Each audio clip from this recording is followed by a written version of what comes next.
You know those movies that have a limited release in December just so they can qualify for awards but don't get any nominations? Add this one to the rejection pile. It's mine. I found it. And the only question I'm left with is, how did $17 billion disappear overnight? Hey there guys, how are you? It's me, the Canadian movie buff, with a review of Gold. So Gold is inspired by the 1993 mining scandal of a Calgary-based company called Bre-X, which is weird because this takes place in Reno, Nevada in 1988. 5 years before the actual event. Matthew McConaughey plays a guy named Kenny Wells who's in the prospecting business. He's fallen on hard times and is having trouble getting financial backers. That is, until he heads to Indonesia and strikes gold. Now, everybody wants to work with him. While there are some interesting moments here and there, Matthew McConaughey's performance cannot save this movie.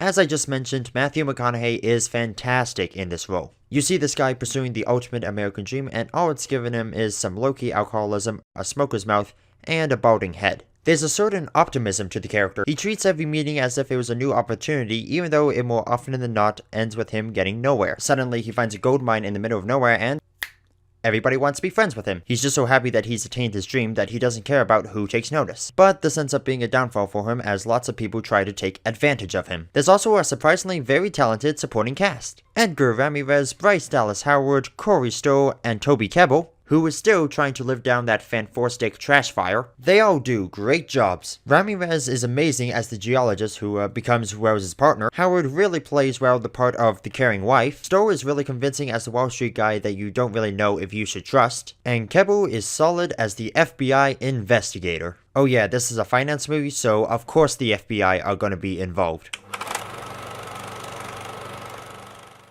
These finance movies are really starting to run together. Wolf of Wall Street, War Dogs, they all have the same story structure. Guy hates his life, dreams of being rich, opportunity comes along that allows him to fulfill that dream. Some shady stuff goes down, the FBI investigate, the hero gets away scot-free and finds a more legitimate way to make money. Topped off with an ambiguous ending that you'll probably forget about by the time you get home. Honestly, it's like the guys who wrote the script watched The Wolf of Wall Street and said, we can make something just as good. John, what's the most popular metal on the stock market right now? I don't know, gold? Perfect, write that down. We'll make it the title.